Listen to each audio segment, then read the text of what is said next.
بسم اللہ الرحمن الرحیم۔ میں شروع کرتا ہوں اس اللہ کے نام کے ساتھ جس کی رحمت بے پناہ ہے، جس کی عنایت ہمیشہ کے لیے ہے۔ اسلام میں شہریت کا تصور، اسلام میں شہریت کا وہی تصور ہے کہ جو معروف معلوم تصور ہے۔ اسلام نے اپنے ماننے والوں کو کسی مختلف رویے کی پابندی کا حکم نہیں دیا۔ جب بھی کوئی مسلمان کسی ملک کا شہری ہوگا تو وہ اپنے آپ کو بھی اور دوسرے شہریوں کو بھی اس ملک کا برابر کا شہری مانے گا اور ان کے ساتھ ویسا ہی سلوک روا کرے گا۔ ایک اچھا مسلمان جس ملک میں بھی رہتا ہوگا وہ اس ملک کے قانون کی پابندی کرے گا، اس کے بارے میں وہ یہ رویہ اختیار کرے گا کہ یہ میرے رب کا حکم ہے کہ میں جس ملک کا باشندہ ہوں میں اس ملک کے ساتھ وفادار ہوں اور میں اس کے قانون کی پابندی کروں۔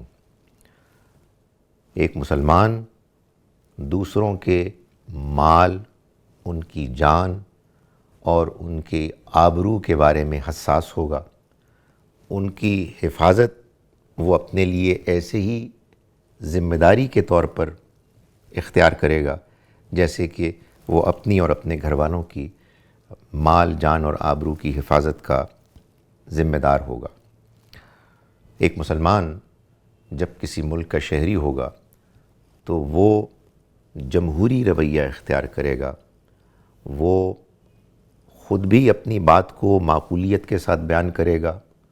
دوسروں کی بات بھی وہ تحمل کے ساتھ سنے گا، اور جو فیصلہ تمام ملک کے باشندے اکثریت کے ساتھ کریں گے وہ ان کا احترام کرے گا،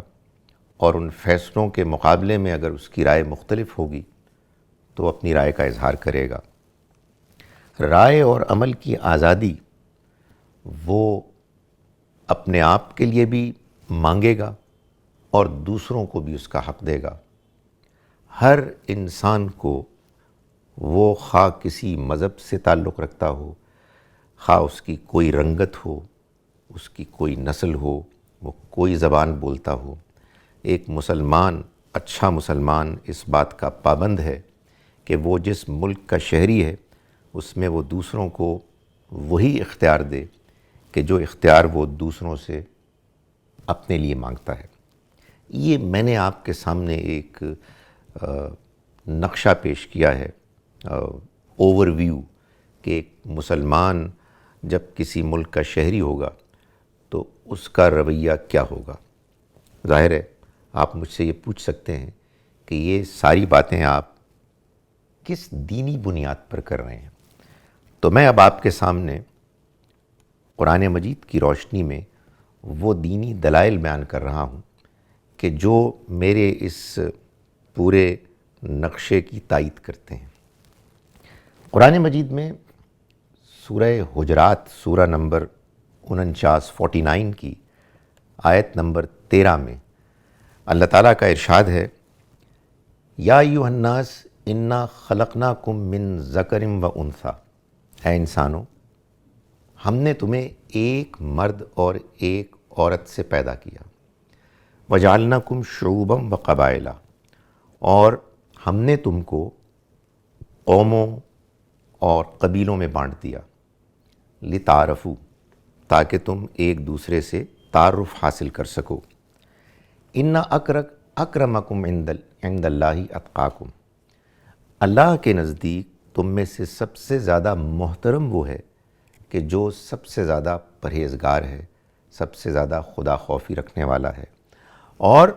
اللہ ہے کہ جو باخبر ہے، جاننے والا ہے، اسے معلوم ہے کون متقی ہے، کون زیادہ متقی ہے، کون کم ہے۔ یعنی کہنے کا مقصد یہ ہے کہ اس آیہ مبارکہ میں ایک تو اللہ تعالیٰ نے یہ بات بتا دی کہ تمام انسان ایک دوسرے کے ساتھ دو بنیادیں ایسی ہیں جن کی بنا پر ایک بڑا گہرا حقیقی تعلق رکھتے ہیں۔ ایک کہ سارے انسان ایک اللہ کے بنائے ہوئے ہیں، سب کو اللہ نے بنایا ہے، اس لیے یہ ساری دنیا اللہ کی مخلوق ہے، اللہ کا کنبہ ہے۔ دوسری بات یہ ہے کہ تمام انسان ایک ہی خاندان سے تعلق رکھتے ہیں، آدم و حوا علیہم السلام کی اولاد ہیں، اس لیے ان کے آپس میں جھگڑنے کی کوئی وجہ ہی نہیں ہے،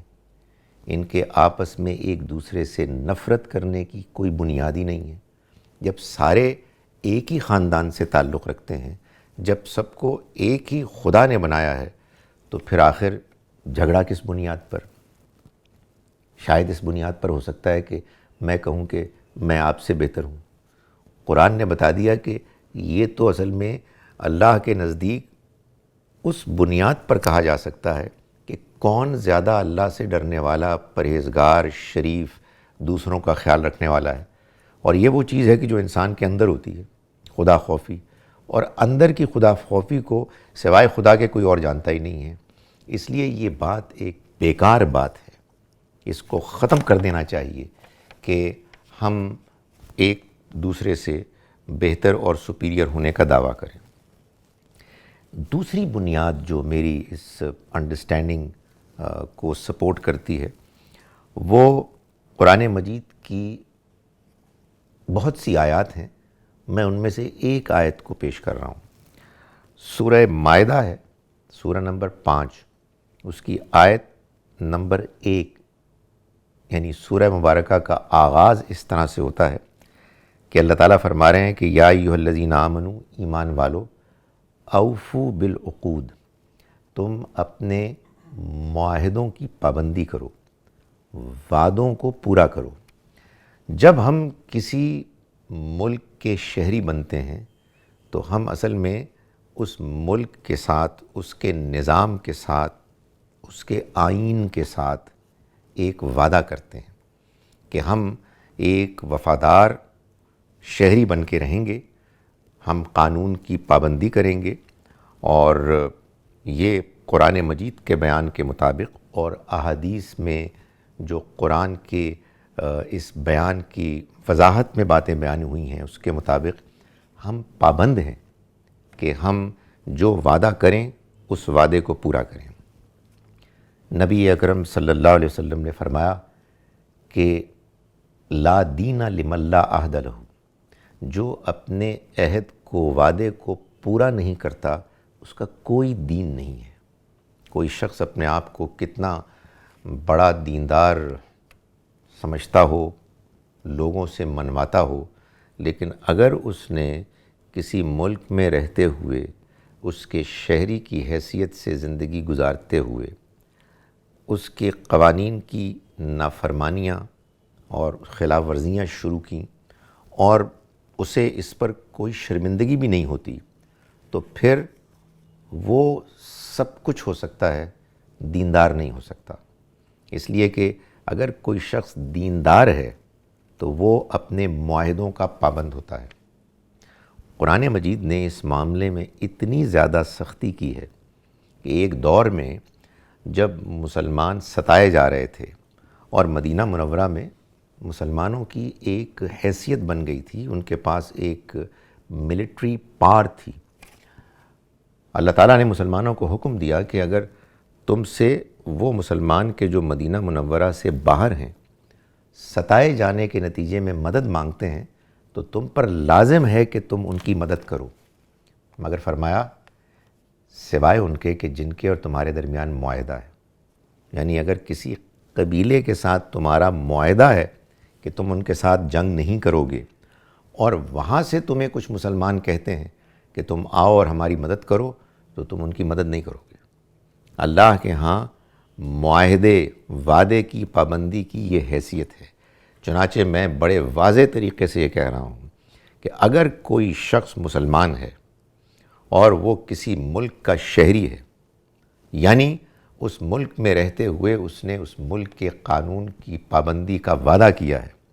اور پھر وہ اس کی خلاف ورزی کر رہا ہے، تو وہ خدا کے حکم کی خلاف ورزی کر رہا ہے، اس کے پیغمبر صلی اللہ علیہ وسلم کے ارشادات کی خلاف ورزی کر رہا ہے۔ تیسری بات جو میرے اس آپ کہیے بیانیے کی تائید میں قرآن سے پیش کر رہا ہوں، وہ سورہ نساء سورہ نمبر 4 کی آیت نمبر 59 ہے، 59، جس میں اللہ تعالیٰ کا ارشاد ہے، یا ایھا الذین آمنوا، ایمان والو، اطیعوا اللہ و اطیعوا الرسول، اللہ کی اطاعت کرو اور رسول کی اطاعت کرو، وَأُولُو الْأَمْرِ مِنْکُمْ، اور اپنے میں سے جو تمہارے حکمران ہیں، جو تمہارے فیصلے کرتے ہیں، جو تمہارے اوپر اتھارٹی رکھتے ہیں، ان کے حکم کی بھی پابندی کرو۔ جب ہم کسی ملک میں رہتے ہوئے نماز پڑھتے ہیں، اللہ کے حکم کی پابندی کرتے ہیں، روزہ رکھتے ہیں، اللہ کے حکم کی پابندی کرتے ہیں، ٹریفک لائٹ کی پابندی کرتے ہیں، اللہ کے حکم کی پابندی کرتے ہیں، یہ اللہ کا حکم ہے کہ ہم اولو الامر منکم، یعنی جو ہمارے اندر سے ہمارے پولیٹیکل لیڈرز ہیں، جن کو اتھارٹی ملی ہے، ہم ان کے حکم کی بھی پابندی کریں۔ یہ ٹھیک ہے کہ آیت کا اگلا ٹکڑا یہ کہتا ہے کہ فَإِن تَنَازَعْتُمْ فِي شَيْءٍ، پھر اگر تمہارے درمیان کوئی اختلاف ہو جائے، یعنی آپ کے حکمران آپ کو کوئی ایسا حکم دیں کہ جو اللہ کے رسول کے بتائے ہوئے طریقے کے خلاف ہے، فَرُدُّوهُ إِلَى اللَّهِ وَالرَّسُولِ، تو تم اس کو اللہ اور اس کے رسول کی طرف لوٹاؤ۔ اس بات کا مطلب یہ ہے کہ پھر کوئی ایسا سسٹم، نظام بناؤ جس میں تم عدالت میں جا سکو، تم رجوع کر کے یہ اپیل کر سکو کہ ہم اس قانون کے مخالف ہیں، کیونکہ ہمارے نزدیک یہ اللہ کے رسول کے بتائے ہوئے طریقے سے مختلف ہے۔ پھر جو فیصلہ عدالت کرے گی، اس فیصلے کو دونوں حکمران بھی اور جو اپیل کرنے والے ہیں وہ بھی مانیں گے۔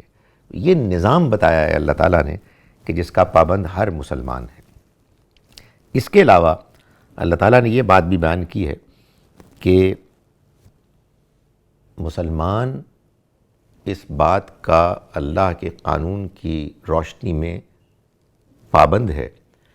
کہ وہ زمین میں فساد نہ مچائے۔ زمین میں فساد مچانا کیا ہوتا ہے کہ کوئی انسان یا کوئی گروہ مل کر لوگوں کی جان، لوگوں کے مال اور لوگوں کی آبرو کا دشمن ہو جائے، ان کے لیے خطرہ بن جائے۔ کسی بنیاد پر بھی یہ ہرگز نہیں ہو سکتا کہ آپ کسی کی جان کے لیے خطرہ بن جائیں، کسی کی دولت مال کے لیے خطرہ بن جائیں، یا کسی کی عزت آبرو کے لیے خطرہ بن جائیں۔ جو لوگ ایسا کرتے ہیں، سورہ مائدہ سورہ نمبر 5 کی آیت نمبر 33 میں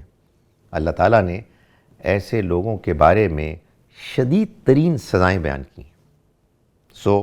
ایک مسلمان ایسا ہرگز نہیں کر سکتا۔ اسی طرح سے اللہ تعالیٰ نے سورہ حج میں سورہ نمبر 22 آیت نمبر 40 میں یہ بتایا ہے کہ یہ جو اللہ نے مسلمانوں کو جہاد کرنے کا حکم دیا ہے، اس کی وجہ کیا ہے؟ ظاہر ہے کہ ایک مذہبی ذہن میں یہ سوال پیدا ہو سکتا ہے نا کہ مذہب، دین کا تو مطلب یہ ہے کہ ہم اللہ کی عبادت کریں، لوگوں کے ساتھ حسن سلوک کریں۔ جنگ اور جہاد جو ہے، اس میں تو لڑائی ہوتی ہے، تو آخر اللہ لڑنے کا حکم کیوں دے سکتا ہے؟ تو اس آیہ مبارکہ میں اس بات کو واضح کیا ہے کہ دیکھو، اگر اللہ بعض لوگوں کو بعض دوسروں سے لڑنے کا حکم نہ دے تو معلوم ہے کیا ہوگا؟ اس کے نتیجے میں بعض غنڈے، بدماش، لوگوں کے امن کے مخالف عبادت گاہوں کو بھی مسمار کر دیں گے۔ اور جب عبادت گاہوں کا ذکر کیا تو صرف مسجدوں کا ذکر نہیں کیا، بلکہ کلیسے، کنیسے اور دوسری عبادت گاہیں، یعنی یہودیوں کی، مسیحیوں کی اور دوسرے انسانوں کی عبادت گاہوں کا بھی ذکر کیا، جس سے یہ معلوم ہوتا ہے کہ مسلمان اس بات کا پابند ہے، وہ خدا تعالیٰ کے ہاں اس چیز کے لیے جواب دہ ہے کہ جہاں کہیں بھی لوگ اپنے مذہب پر عمل کر رہے ہیں، خواہ وہ کوئی مذہب بھی ہو، مسلمان اس کو پروٹیکٹ کرے گا، انہیں وہ سیکیورٹی فراہم کرے گا، جس کے بعد وہ اپنے مذہب، اپنے دین پر عمل کر سکیں۔ اور اگر اس معاملے میں کہیں لڑنا بھی پڑ جائے تو لڑنے کے لیے بھی تیار ہو جائے گا۔ اسی بات کو قرآن مجید نے ایک اور جگہ یوں بیان کیا، سورہ بقرہ کی آیت نمبر 193 میں 193 میں، کہ وَقَاتِلُوهُمْ، اور لڑو ان سے، حَتَّى لَا تَكُونَ فِتْنَةٌ، جب تک کہ فتنہ باقی رہتا ہے، فتنے کو ختم کر دو۔ یعنی فتنے کو قرآن مجید میں جہاں بیان کیا ہے تو اس کا ترجمہ کیا گیا ہے ریلیجس پرسیکیوشن۔ جہاں کہیں لوگ دوسرے لوگوں کو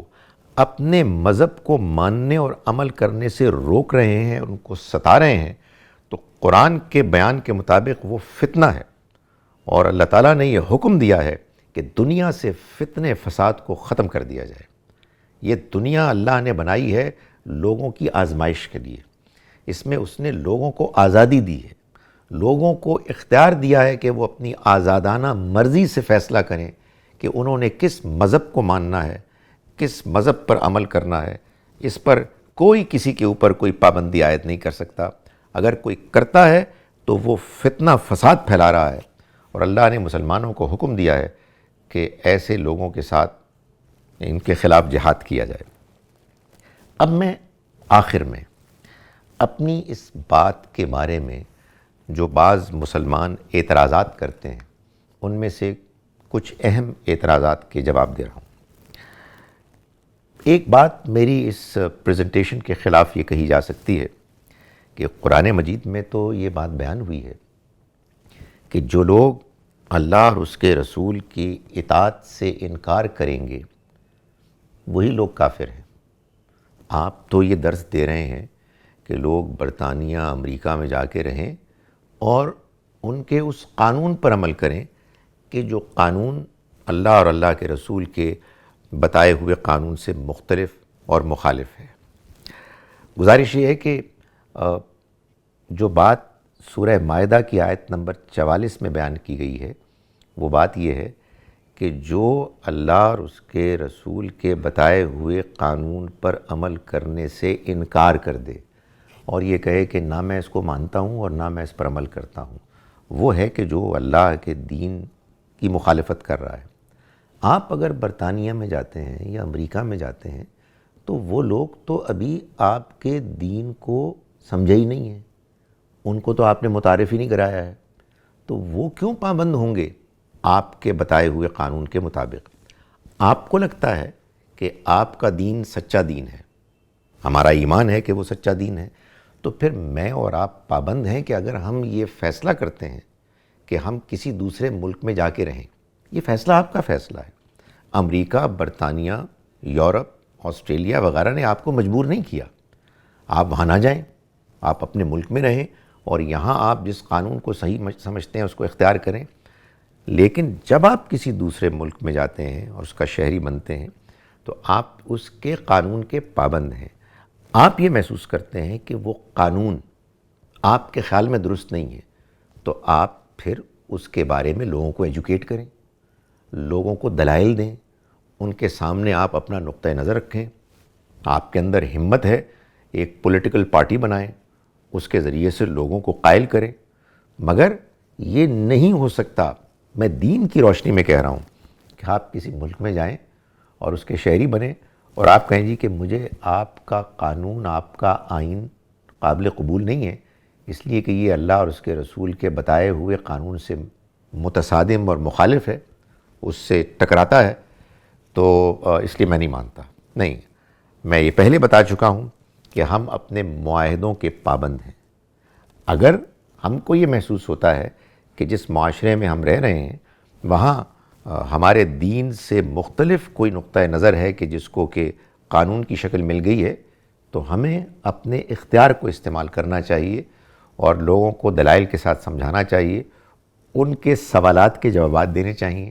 ان کو مطمئن کرنا چاہیے، اور اگر ہمیں کوئی ان کی بات سمجھ میں آ گئی ہے دیانتداری سے تو اس کو قبول کرنا چاہیے۔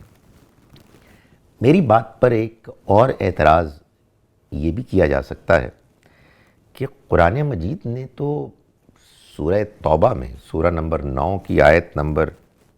29 میں یہ کہا ہے کہ یہ یہود، یہ نصارہ، یہ تو ہمارے مقابلے میں جب کسی معاشرے میں رہیں گے تو یہ جزیہ دیں گے اور چھوٹے بن کے رہیں گے. یہ تو مسلمانوں کے مقابلے میں سیکنڈ ریٹ سٹیزنز ہوں گے. گزارش یہ ہے، یہ سورہ توبہ اللہ کے اس عذاب کو بیان کر رہی ہے کہ جو عذاب اللہ کے رسول صلی اللہ علیہ وسلم کی قوم پر آیا، جنہوں نے آپ کا پیغام آپ سے براہ راست سنا. یہ سزا ان لوگوں کو بیان کی گئی تھی کہ جو اس وقت موجود تھے. اس کا کوئی تعلق بات کے زمانوں سے نہیں ہے. یہ بات اچھی طرح سے سمجھ لینی چاہیے. قرآن اس بات پر بالکل واضح ہے کہ وہ قوم کے جو اللہ کے رسول کی براہ راست مخاطب ہے، ایڈریسی ہے، جن کو انہوں نے خطاب کیا، ان پر اللہ کا عذاب آتا ہے. یہ اللہ کے عذاب کا بیان ہے. یہ بات کے زمانوں کے لیے کوئی شریعت قانون کا حکم نہیں ہے. کوئی شخص یہ بھی میری بات پر اعتراض کر سکتا ہے کہ قرآن مجید نے تو مسلمانوں کو حکم دیا ہے کہ یہ غیر مسلم یہود و نصارہ تم ان کو دوست نہیں بنا سکتے، اور میں کہہ رہا ہوں کہ آپ جائیں اچھے شہری بنیں، دوسروں کا خیال رکھیں. تو یہ دونوں چیزیں آپس میں کیا ٹکراتی نہیں ہیں؟ گزارش یہ ہے کہ یہ جو قرآن مجید نے بیان کیا کہ تم یہود و نصارہ کو دوست نہ بناؤ، اس کو اگر آپ پورے کانٹیکسٹ میں پڑھیں تو اللہ تعالیٰ یہ فرما رہا ہے کہ یہ بعض یہودی اور بعض نصرانی یہ تمہارے دین کا مذاق اڑاتے ہیں. جو تمہارے دین کا مذاق اڑاتا ہے تم ان کو دوست نہیں بنا سکتے. یہ بات سورہ مائدہ میں سورہ مائدہ سورہ نمبر 5 ہے، آیت نمبر 51 ہے. اس میں کہا گیا ہے کہ تم ان یہودیوں، ان نصارہ کو دوست نہ بناؤ. آیت نمبر 57 اور 58 میں یہ واضح کیا گیا ہے کہ یہ وہ لوگ ہیں کہ جو دین کا مذاق اڑاتے ہیں. تو ظاہر ہے کہ جو میرے دین کا مذاق اڑائے گا میں اس کو کیسے دوست رکھ سکتا ہوں؟ لیکن اس کا کوئی تعلق اس سے نہیں ہے کہ ہم کسی یہودی اور کسی نصرانی کو اپنا دوست نہیں بنا سکتے. یہ تو قرآن مجید میں کنٹرڈکشن ہوگی. قرآن ہی نے تو اجازت دی ہے کم سے کم مسلمان مردوں کو کہ وہ یہود و نصارہ کی عورتوں سے نکاح کرے. تو آپ نکاح تو کر سکتے ہیں لیکن دوستی نہیں کر سکتے. یہ کیسے ہو سکتا ہے؟ اسی طرح سے کوئی شخص مجھے یہ بھی کہہ سکتا ہے کہ بھائی آپ تو یہ درس دے رہے ہیں کہ ہم کافروں کے ساتھ جا کے مل کے رہیں، حالانکہ کافر تو قرآن میں بدترین مخلوق قرار دیے گئے ہیں. سورہ بینہ سورہ نمبر 98 آیت نمبر 6 میں یہ کہا گیا ہے کہ یہ تو مخلوقات میں سے بدترین ہے. میں گزارش کروں گا کہ قرآن میں جو کہا گیا ہے بالکل برحق ہے. آپ اپنے کافر کا تصور ٹھیک کر لیں. کافر وہ شخص ہوتا ہے قرآن کے مطابق جس کے سامنے اللہ کا پیغام آ گیا، اس کو پیغام سمجھ میں آ گیا، لیکن وہ ضد، ہٹ دھرمی کی وجہ سے، تکبر کی وجہ سے جان بوجھ کے اس کا انکار کر دے، اس کو ٹھکرائے، اس کی مخالفت کرے. جس شخص کو ابھی باتیں سمجھ میں نہیں آئی ہے، جس کو پیغام ہی ٹھیک طرح سے نہیں پہنچا ہے، جس کے ابھی سوالات ہیں، جس کے ابھی اعتراضات ہیں، وہ کافر نہیں ہے. وہ تو ابھی جستجو کر رہا ہے. یہ آپ کی ذمہ داری ہے کہ آپ جا کے اس کو اللہ کا پیغام سمجھائیں اور اس کو مطمئن کریں، نہ کہ آپ اس کو بلیم کریں. رسول اللہ صلی اللہ علیہ وسلم نے یہی کام کیا اور ہمیں بھی یہی کام کرنا ہے. ایک اور اعتراض یہ بھی کیا جا سکتا ہے کہ قرآن سے تو یہ معلوم ہوتا ہے کہ مسلمانوں کی ذمہ داری ہے کہ وہ پوری دنیا میں خدا کے دین کو غالب کریں.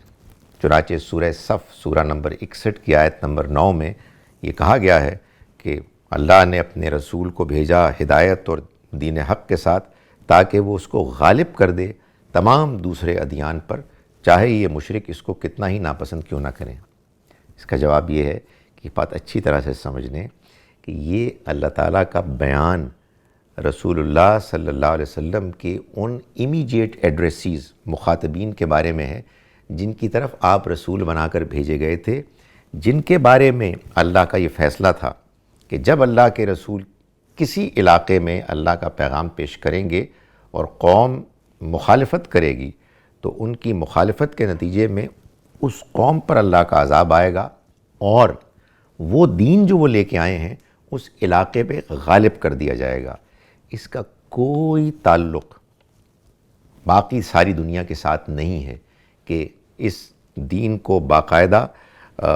ملٹری سٹرنگتھ کے ساتھ اس کو امپلیمنٹ کیا جائے. اب اللہ کے دین کی دعوت دی جائے گی، لوگوں کو سمجھایا جائے گا، لوگوں کو دعوت دی جائے گی کہ وہ اس دین کو سمجھیں اور اس کے بارے میں اپنا اوپینین فارم کریں. میں آخر میں پھر یہ کہتا ہوں کہ قرآن مجید کی تعلیمات کو اگر ہم سمجھیں تو اس سے یہ بات صاف معلوم ہوتی ہے کہ ہم سب کو آج کی دنیا میں اچھے شہری بن کے رہنا ہے. یہی اس دنیا کا تقاضا ہے، آج کے دور کا تقاضا ہے، اور یہی ہمارے دین کا تقاضا ہے. اللہ تعالی ہم کو اپنے دین کو صحیح طرح سے سمجھنے کی توفیق دے.